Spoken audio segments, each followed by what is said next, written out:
the man who was hated by God, even before he was born. In the sun-baked lands of ancient Canaan, Isaac, the son of the great patriarch Abraham, and his beloved wife Rebekah shared a profound longing, a yearning for a child that had remained unfulfilled. Seasons passed, each one a poignant reminder of their empty arms and quiet home. They prayed fervently, pouring out their hearts to the Lord for an heir. At last, the Lord heard their pleas, and in answer to Isaac's persistent prayers, Rebekah miraculously conceived. However, her elation was soon tempered with unease. She felt a peculiar turmoil within her womb, as if a struggle was taking place. Baffled and filled with trepidation, Rebekah sought divine guidance. "Two nations wrestle within you," came the celestial whisper. "From your body 2 rival peoples shall spring forth. One shall rise above the other, and the firstborn shall bow to the younger." These words, heavy with prophecy, would carve the destiny of kingdoms yet unborn. Finally, the day of deliverance arrived. Anticipation hung heavy in the air as everyone around Rebekah waited with bated breath. To their astonishment, not 1 but 2 infants emerged. The firstborn possessed ruddy skin and a covering of hair like a fine mantle. They called him Esau, meaning hairy. Shortly thereafter, the second son followed, his tiny hand clutching his brother's heel. He was given the name Jacob, meaning he grasps the heel, or supplanter. From their very first moments, the stark contrast between the brothers was evident. Esau, the elder, grew into a skilled huntsman, a man of the wilds. He was robust, powerful, and driven by impulse, perpetually seeking adventure in the open lands. His hirsute appearance lent him a distinctive and untamed air. Jacob, conversely, was a man of quietude, preferring the tranquil existence within the encampment. He was astute, contemplative, and possessed a keen mind for commerce and strategy. While Esau roamed the forests in pursuit of game, Jacob remained close to home, absorbing the ancestral traditions and mastering the art of trade. Their differences extended beyond mere temperament and interests. There existed a disparity in the affections bestowed upon them by their parents.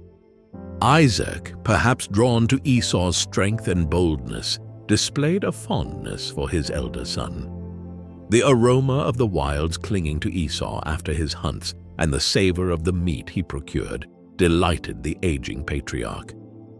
Rebekah, on the other hand, harbored a particular tenderness for Jacob, valuing his placid demeanor and constant presence by her side.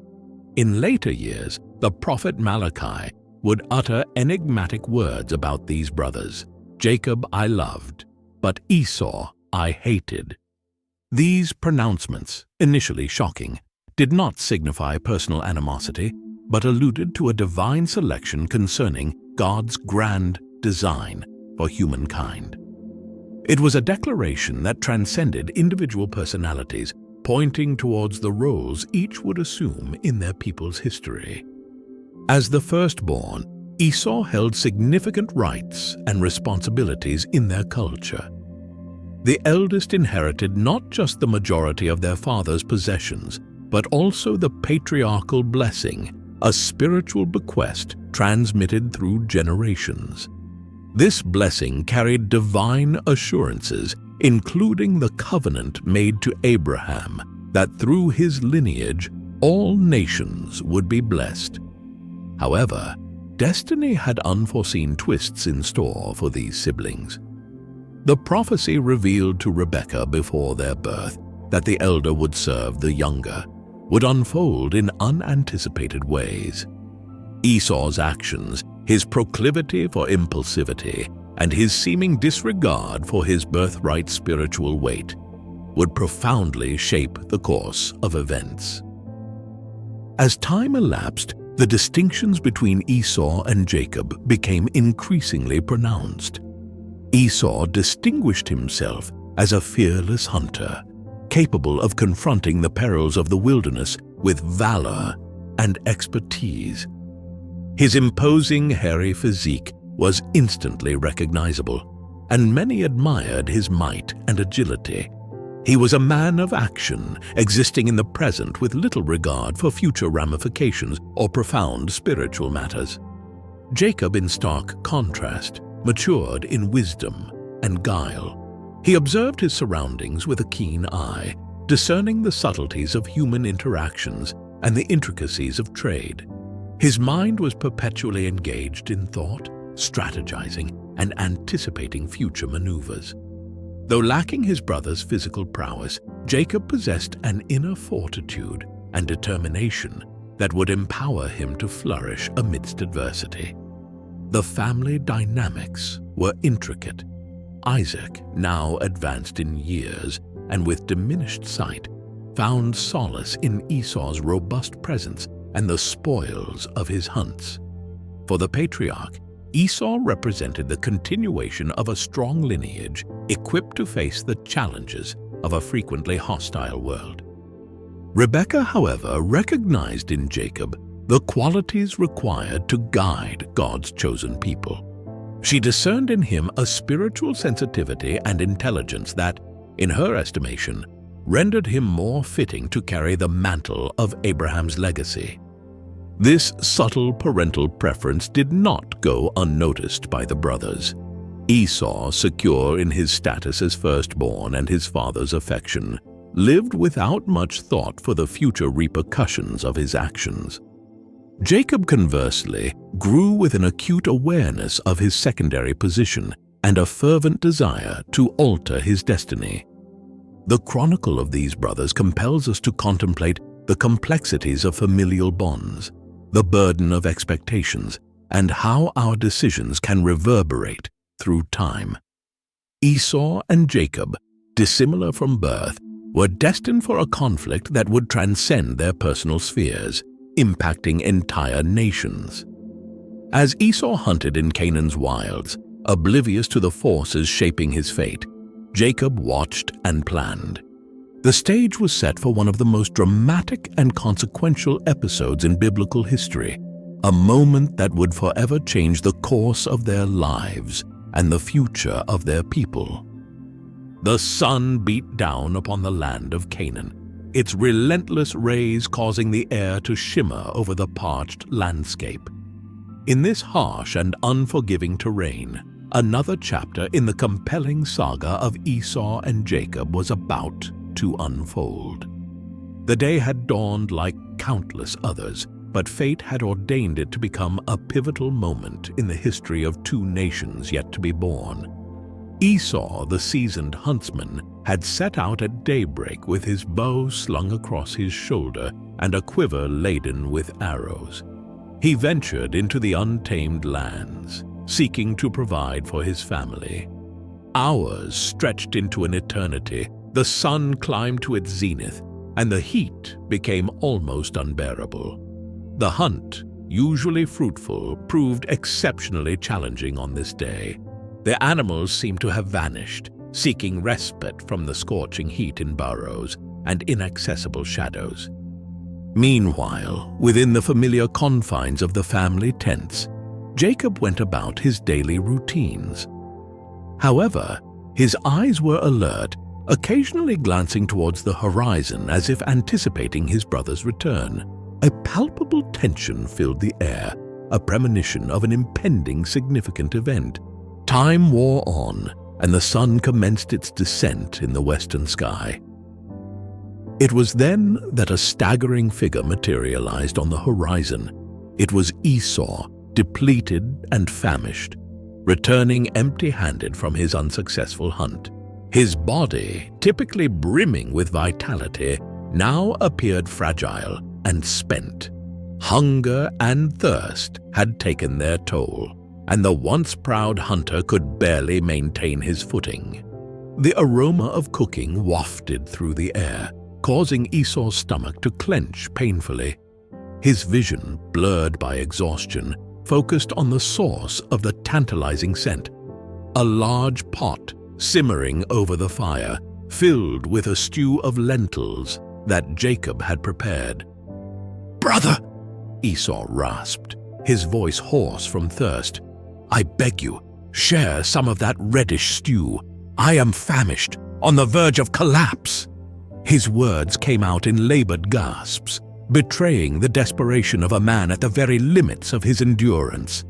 Jacob, who had witnessed his brother's approach, did not respond immediately. His shrewd gaze studied Esau, assessing the situation.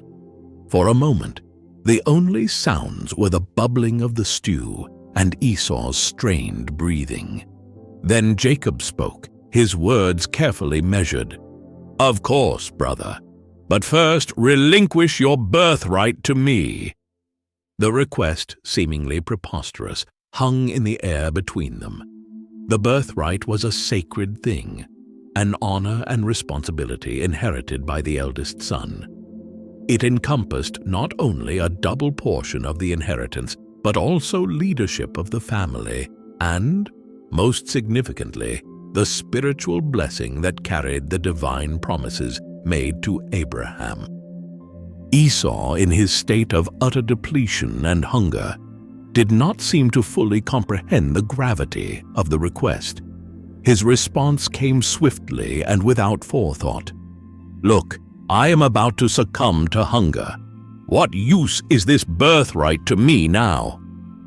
Jacob, sensing a golden opportunity, pressed further. "Swear it to me here and now." And Esau, in a moment of weakness that would reverberate through the annals of time, swore an oath, surrendering his birthright for a simple meal. The pact was sealed. Jacob served Esau bread and the savory lentil stew. The firstborn ate and drank with desperate hunger, satiating his immediate needs but forfeiting something of immeasurable worth in the process. As he finished his meal and the fog of hunger lifted, Esau rose and departed, seemingly unconcerned by his rash action. This seemingly trivial moment was in reality a monumental turning point. The words exchanged between those tents would echo down through generations, shaping the destinies of entire nations. Esau's actions revealed a great deal about his character. He was a man of instant gratification, driven by his immediate desires and necessities. Hunger and fatigue had led him to disregard something of immense spiritual and cultural significance. His willingness to trade his birthright for a simple meal demonstrated a lack of foresight and a devaluation of his spiritual inheritance. Jacob, on the other hand, proved to be calculating and opportunistic. He understood the inherent value of the birthright and was prepared to exploit his brother's vulnerability to obtain it. His actions, though morally questionable, revealed a keen awareness of the importance of spiritual blessings and a fierce determination to claim what he perceived as his rightful destiny. The ensuing days were marked by an unspoken tension between the brothers. Esau, recovered from his ordeal, seemed to give little thought to the gravity of his actions. He resumed his life as a hunter, embarking on his expeditions, seemingly oblivious to the pact he had made. Jacob, however, kept his newfound position secret, biding his time, waiting for the opportune moment to fully claim what he now considered his by right. News of the incident inevitably spread throughout the family. Rebekah, the mother of the twins, received the news of the agreement with a mixture of astonishment and perhaps a hint of satisfaction. She had always believed Jacob to be the more fitting son to carry on the family legacy. Isaac, however, remained oblivious to the events that had transpired. His failing eyesight prevented him from perceiving the subtle shifts in the dynamics between his sons. This moment invites us to reflect on how easily we can be swayed by immediate desires and in doing so, risk losing what holds real value. It prompts us to ask ourselves what truly matters in our lives, and what are we willing to sacrifice for quick satisfaction. The story of Esau and Jacob reminds us to weigh our choices carefully and consider the lasting impact they may have on our legacy and sense of purpose. Furthermore, this episode illustrates how seemingly inconsequential decisions can have far-reaching consequences. Esau's impulsive choice affected not only his life, but altered the course of history for his descendants. Often, we fail to grasp the weight of our actions in the moment we make them, only realizing the true impact of our decisions as time unfolds. The selling of the birthright also prompts us to examine the roles of destiny and free will. The prophecy bestowed upon Rebekah before the twins' birth, that the elder would serve the younger, seemed to be coming to fruition. But to what extent were Esau and Jacob's actions predestined, and to what degree were they a result of their own choices? As time went by, the ramifications of their agreement began to manifest in subtle ways. Jacob, now in possession of the birthright, assumed a more assured demeanor. He started to take a more active role in family matters, preparing for the mantle of leadership he believed was rightfully his. Esau, in contrast, carried on with his life as he always had, seemingly without remorse or regret for the exchange he had made. Life in Isaac's household continued, seemingly unchanged on the surface, yet beneath the surface the currents of fate were still in motion, setting the stage for one of the most dramatic and consequential moments in the history of this family. Isaac, the patriarch, was now an elderly man. His eyes, once sharp and vibrant, were dimmed by age, leaving him nearly blind. Feeling the heavy hand of time upon him, Isaac knew the time had come to bestow the patriarchal blessing, an act of profound spiritual and cultural significance. On a peaceful afternoon, Isaac summoned Esau, his firstborn and favored son. His voice, though weakened by age, still carried the weight of a respected leader. "My son," he said, "I am old and uncertain of when my time will come. Take your weapons, your bow and quiver, and venture into the fields to hunt for me. Prepare a savory meal, one that pleases my palate, and bring it to me to eat, so that I may bless you before I pass." Eager to please his father, Esau immediately embarked on his task. The sound of his retreating footsteps had barely faded when another figure emerged from the tense shadows. It was Rebekah, Isaac's wife and the mother of the twins. She had overheard every word of the exchange between father and son, and her heart raced with the urgency of the moment. Without hesitation, Rebekah rushed to find Jacob, her favored son. "Listen carefully," she whispered urgently. "I overheard your father instructing Esau to bring him game and prepare a delectable meal so that he may bless him in the presence of the Lord before he dies. Now, my son, heed my words and do as I say. Go to the flock and fetch me 2 choice young goats. I will prepare a savory meal for your father, just as he likes it. You will then take it to him to eat, so that he may bless you instead, before his passing." Ever the strategist, Jacob immediately recognized the potential pitfalls of the plan. "But mother," he argued, "my brother Esau is a hairy man, while I am smooth-skinned. What if my father touches me? He will realize I am attempting to deceive him and will curse me instead of bestowing his blessing." Rebekah, resolute in her purpose, replied with unwavering conviction, "My son, let the curse fall upon me. Simply obey me and fetch the goats." And so began an elaborate ruse. Rebekah, with great skill and haste, prepared the meal exactly to Isaac's liking. She then retrieved Esau's finest garments and dressed Jacob in them. To complete the disguise, she covered Jacob's hands and neck with the goat skins, mimicking the texture of Esau's hairy skin.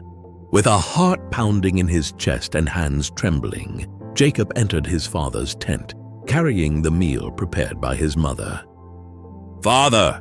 he called out, attempting to imitate Esau's voice. Startled by the swift return, Isaac inquired, "Who are you, my son?" Jacob responded, "I am Esau, your firstborn. I have done as you asked. Please sit up and partake of my game so that you may bless me." Still somewhat suspicious, Isaac requested that his son come closer so that he could touch him. His wrinkled fingers traced the contours of Jacob's arms, encountering the hairy texture of the goat skins. "The voice is Jacob's," he murmured to himself, "but the hands feel like Esau's." Uncertain but not entirely unconvinced, Isaac pressed further. "Are you truly my son, Esau?" "I am," Jacob lied, his heart pounding so fiercely he feared his father might hear it. Finally persuaded, or perhaps simply weary of his doubts, Isaac asked for the meal. He ate and drank the wine Jacob offered. He then called his son close and kissed him. As he inhaled the familiar scent of Esau's garments, Isaac's remaining doubts dissipated. With a solemn voice, the patriarch commenced the blessing. "Ah, the scent of my son is like the aroma of a field blessed by the Lord. May God grant you the dew of heaven and the richness of the earth, an abundance of grain and wine. May people serve you and nations bow before you. Be master over your brothers, and may the sons of your mother bow before you. Cursed be all who curse you, and blessed be all who bless you." The words, heavy with power and promise, resonated through the tent. Jacob, trembling under the weight of the moment and the guilt of his deception, could scarcely believe his plan had succeeded. The blessing intended for Esau was now his. Jacob had barely left his father's presence when Esau returned from his hunt, brimming with pride at his success and eager to receive the anticipated blessing. He prepared the meal and carried it into Isaac's tent. "Father," Esau announced as he entered, "sit up and eat of my game so that you may bless me." Isaac, bewildered and alarmed, questioned, "Who are you?" "I am your son, Esau," he replied, "your firstborn." It was at that moment that the reality of what had transpired crashed down upon Isaac. He began to tremble uncontrollably, the realization of his deception washing over him.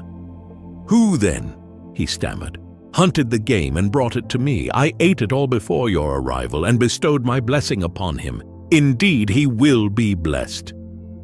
Upon hearing his father's words, Esau cried out in anguish and bitterness. "Bless me too, father," he pleaded desperately. But Isaac, his voice heavy with sorrow, replied, "Your brother came deceitfully and took your blessing." Esau's anger and pain overflowed. "No wonder he is called Jacob," he exclaimed. "He has supplanted me twice. He took my birthright, and now he has stolen my blessing."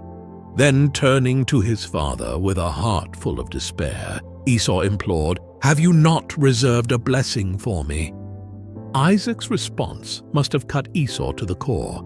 "I have made him lord over you, and have given him all your relatives as servants, and I have provided him with grain and new wine.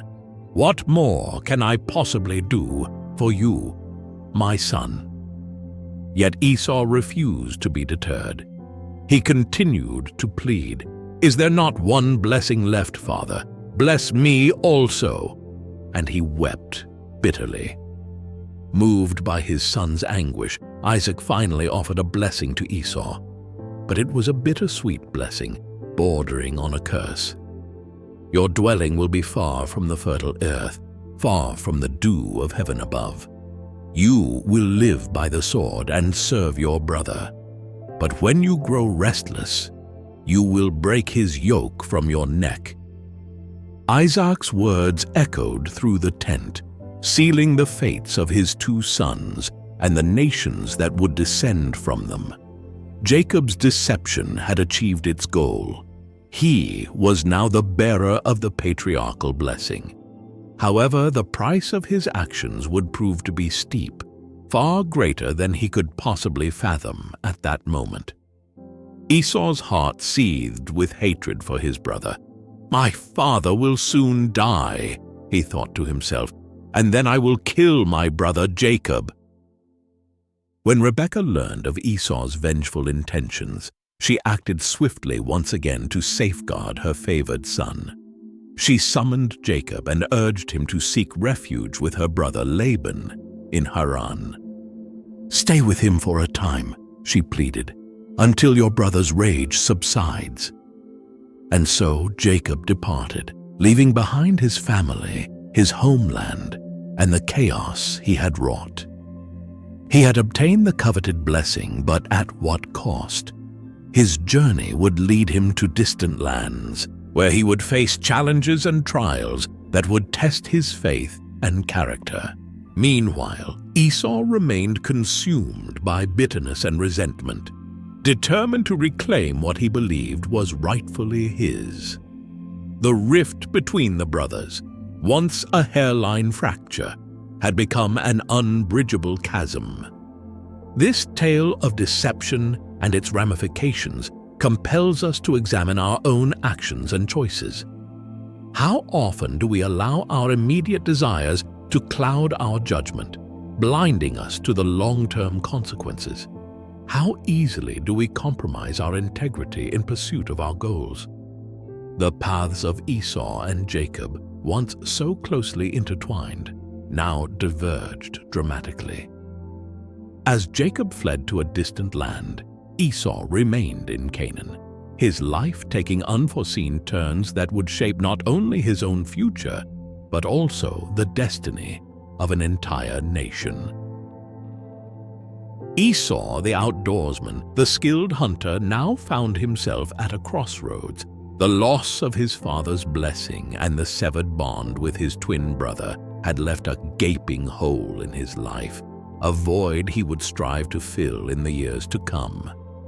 Upon reaching the age of 40, a significant milestone in the culture of the time, Esau made a decision that caused his parents Isaac and Rebekah great sorrow. He took 2 Hittite women as wives, Judith, the daughter of Beeri, and Basemath, the daughter of Elon. This decision was met with disapproval from his family, as the Hittites were considered foreigners, their customs and beliefs vastly different from the Abrahamic traditions that Isaac and Rebekah held dear. The biblical text tells us that these women were a source of bitterness of spirit to Isaac and Rebekah. Genesis 26:35. This succinct statement hints at a profound familial wound. For Isaac and Rebekah, Esau's marriages represented more than just an undesirable alliance with foreigners. It was a deviation from the promises God had made to Abraham, a dilution of the lineage chosen to carry the divine blessing. We can only imagine the tension that must have permeated Isaac's household. Rebekah, already partial to Jacob, likely saw Esau's marital choices as further confirmation that her younger son was more suited to carry on the family legacy. Isaac, for his part, must have felt deeply conflicted. His love for Esau was evident, yet his firstborn's actions contradicted everything he had ever held dear. Esau's Hittite wives brought with them not only their own customs and beliefs, but also a new dynamic to the family. Life in the patriarchal tent, once centered around the traditions and worship of the God of Abraham, was now challenged by foreign practices and ideologies. This cultural clash must have been a constant source of friction and tension. Despite this, Esau seemed oblivious to the impact of his choices. Or perhaps, in his pain and resentment over the stolen blessing, he deliberately chose a path that distanced him from his family's traditions. Regardless of his motivations, his actions were shaping not only his own future, but that of his lineage. As the years turned into a slow procession, life continued on its course. Esau established his own household, separate from his parents. He continued to excel as a hunter and provider, his skills earning him a position of respect among the people of the region. His children were born and raised, learning their father's ways as well as the customs of their Hittite mothers. Then one day, news reached Esau. His brother Jacob, after years of self-imposed exile, was returning to Canaan. And he was not returning empty-handed. He was bringing with him wives, children, and substantial wealth. The news must have rekindled old wounds in Esau's heart. The brother who had deceived him, stealing his birthright and forcing him into exile, was now returning triumphant. It was at this pivotal moment that Esau made another significant decision concerning his marriages. Recognizing how deeply his Hittite wives displeased his parents, he resolved to take a third wife. However, this time, his choice was strategic and symbolic. Esau sought out Ishmael, his father Isaac's half-brother, and took Mahalath, Ishmael's daughter, and the sister of Nebajoth, as his wife. This choice was deliberate and significant. By marrying a descendant of Abraham, Esau was attempting to reconnect with his familial roots. It was as if he were declaring, "I too belong to this lineage. I too carry the blood of Abraham." This third marriage sheds light on Esau's character and inner turmoil. Despite his earlier choices, which distanced him from his family's traditions, it seems that a part of him still yearned for their acceptance and acknowledgement. By marrying Mahalath, perhaps he hoped to appease his parents' disappointment and reaffirm his place within Abraham's lineage. However, Esau's destiny was already in motion. His past choices, coupled with the blessing Jacob had received, had set him and his descendants on a course that would lead them away from the promised land.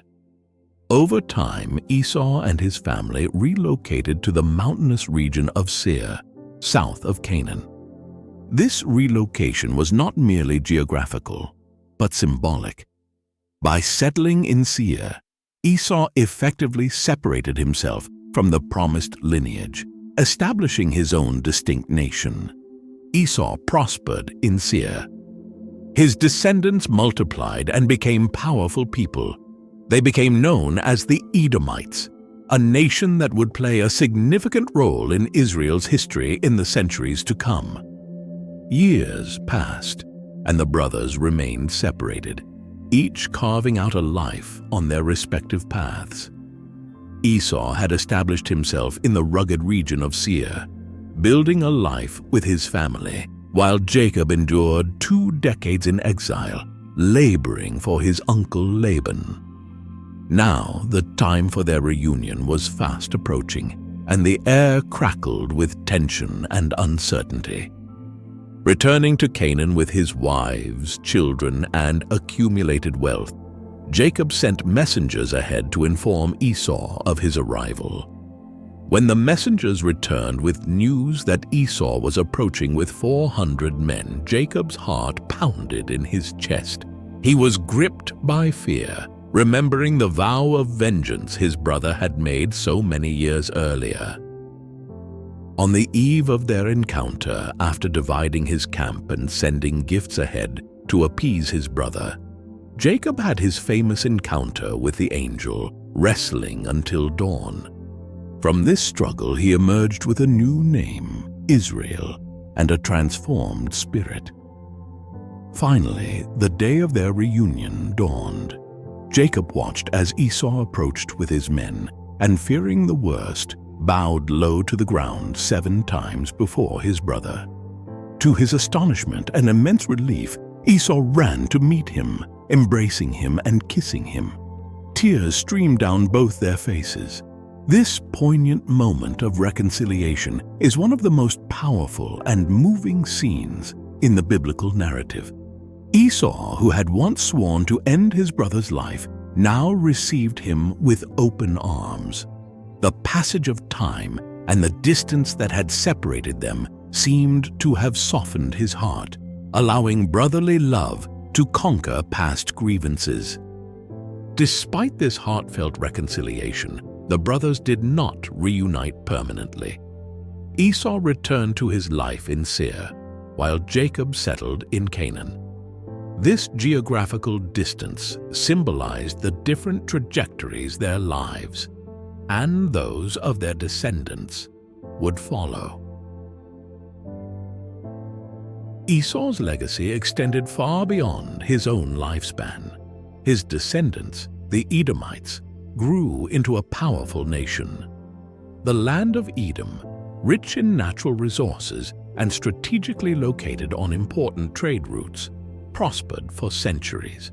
However, the relationship between Edom and Israel, the nations founded by Esau and Jacob, was often fraught with conflict. There were periods when the Israelites held dominion over Edom, fulfilling a part of Isaac's blessing, which stated that Esau would serve his brother. However, there were also times when Edom rebelled against Israelite control, breaking free from their yoke. Esau's story reminds us that history is often written by the victors. While the biblical narrative focuses primarily on Jacob and his descendants, the mentions of Edom's prosperity and influence suggest that Esau's path, though different, was no less significant. Ultimately, Esau's legacy stands as a testament to the complexities of the human experience. It teaches us that our lives are not solely defined by singular moments or choices, but by the sum of our actions and the tapestry of our relationships. His reconciliation with Jacob, in particular, serves as a powerful reminder that even the deepest familial rifts can be mended. Thus, the enduring story of Esau continues to resonate through the ages, prompting us to reflect on our own choices, relationships, and the legacies we will ultimately leave behind. We appreciate you joining us on this exploration. Feel free to comment with your thoughts on today's narrative. If you're eager to uncover more Bible mysteries, subscribe now and stay with us as we delve into this fascinating yet sorrowful history.